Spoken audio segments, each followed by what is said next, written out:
Hello my loves. March is such a busy month for me, so instead of making a video on Saturday and then making a weekly spread for myself on Sunday, I decided to just make life easy and do both at once. And while figuring that out, I realized that I wanted to make a video where I could tell you guys some tips on how you guys can make bullet journaling easier for yourself too. Because if you're like me and you love this passion, like this hobby, but you feel like sometimes you don't really have enough time to just get all the stuff you need to done, as well as make a weekly spread every single week, like I totally get you. So let's just chat about ways to make bullet journaling easy so it's less of a chore and more of an actual fun hobby that we can keep doing consistently. So my first idea is finding layouts and templates to recreate. Personally, I even did this with this weekly spread. So I've been bullet journaling for 4 years now, so I definitely have a couple templates, that I just have in my arsenal, in my back pocket that I like to use often. I like to alternate between very tall vertical weeklies like these. You can see all the boxes are going to be really tall and skinny, or horizontal weeklies where it's the opposite, or even just like modular weeklies. So each layout kind of has a different feel to them, But when I'm feeling just kind of like not in the mood to like think of it out of my head, sometimes I'll go scroll onto Pinterest or Instagram and find my favorite bullet journaling creators, kind of see what kind of weekly spread layouts and structures they're using and take inspiration from that.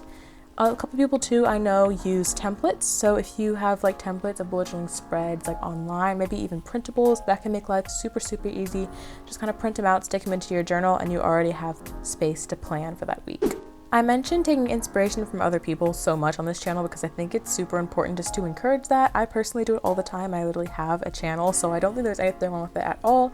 As long as you don't take credit, make sure to credit the artists. So for me personally, in this spread, I'm using Journal Away's inspiration from her account for the art at the top, and the weekly spread at the bottom is mostly my inspiration, so can't take any credit for that. Speaking of structure and layout, I think it's super important to just get that done first. If you're having a really busy weekly, probably more important to get space to actually write your to-dos and events in before you start adding all the artsy stuff and designs. So if you do anything, just create a couple boxes, for every day of the week, and then later on in the week you can go in and add any designs if you feel like it.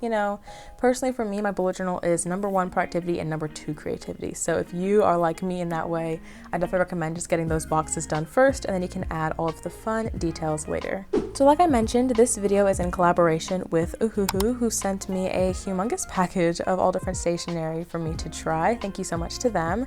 The ones I'm featuring in this video are this pack of fine liners, and they have a million different sizes ranging from 1.0 to 0.005 in size. I think it's super important to have a good variety of pens like this because you might want something really bold to outline a calendar, but then you might want something really skinny for a detailed drawing. So I feel like this pack of pens is really perfect for versatility if you're a bullet journaling girl like me. Who also sent this pack of dual brush pens with these 120 different colors. I feel like there are so many different options here. I mean, just look at these color palettes. They literally have every color imaginable. Just as a reference point, if you're comparing this pen to the popular Tombow brush pen, I would say that the brush pen nib on this one is a little floppier and the fine tip nib on this one is just a little skinnier. So that's just a little bit of reference for you, but I think these pens are still super helpful, super useful, and I can see myself using them in a lot of bullet journal setups in the future. If you don't know, I also love to use Uhuhu's alcohol markers. Those are the ones that I used in last week's video. So I love all of their products, water-based, alcohol-based, or just any of their other stationery. So if you want to check out, I'll have specific links to the goodies that I used in this video down in the description box below,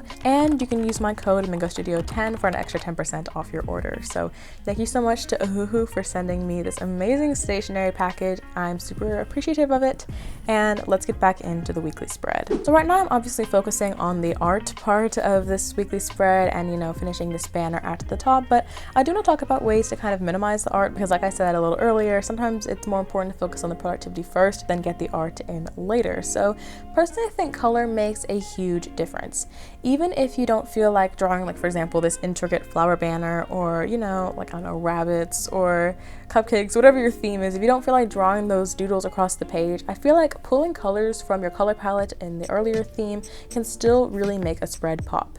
One thing I love to do, and that you'll see later in this video, is add these very light pastel grids behind my weekly spread boxes.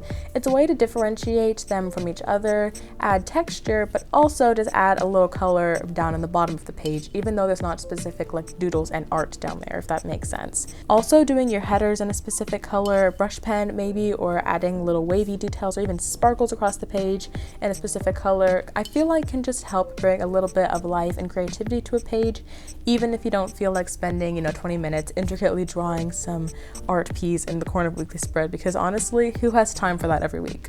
I really don't. Taking a step back to look at the entire month as a whole, if you are a really busy person and you know that you're not going to have much time throughout the month to make individual weekly spreads, I definitely recommend grouping things. For example, Dutch doors. So I am a Dutch door girly, and I obviously am not using one in this spread, but that's basically when you like cut the end off of a page, so it's only like a half page, and then flip it back and forth. They're almost like two spreads in one.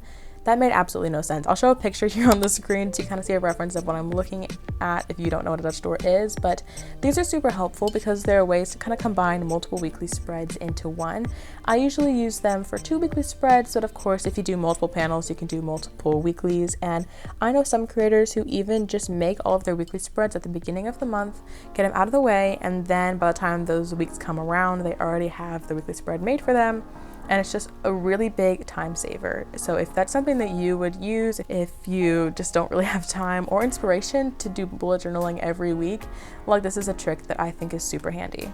Accessibility in your bullet journal is also super important. So one thing that I definitely love to do that I actually didn't do in this weekly spread, which means it's probably a bad example, but I like to add little calendars in the corner of each page, because looking at the month as a whole, maybe I have a date coming up next week and I want to make sure that I can just visually track how much time I have left until then, or just kind of see where in the month you are for projects and stuff like that, whatever it may be.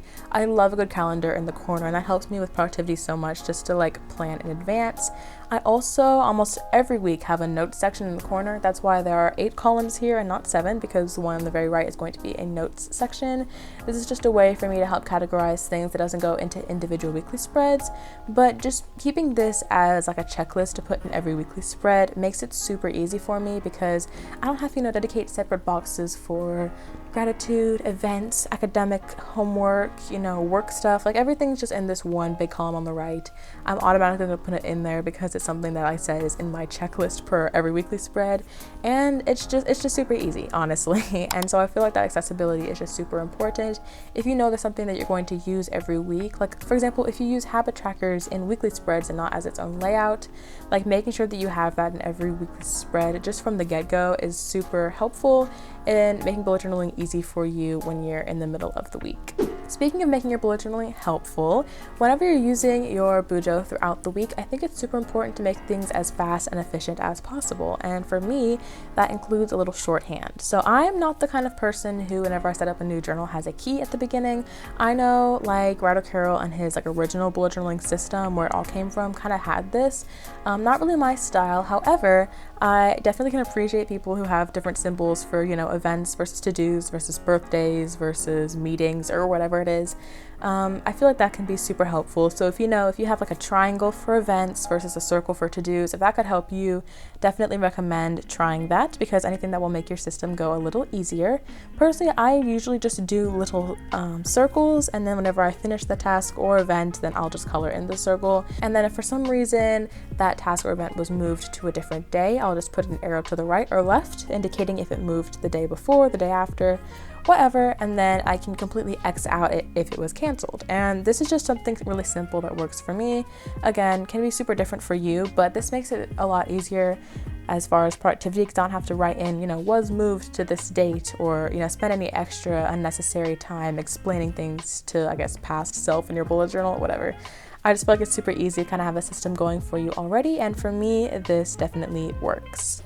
As I'm finishing up this weekly spread here, I'm going to talk about my last way to make bullet journaling easy, which is using stickers and ephemera and washi tape, because what better way to decorate your spread with things that are literally already designed for you with a glue adhesive on the back. Like literally it's just begging to be used. So I love using washi tape and stickers to fill up the spread whenever I think it's a little boring.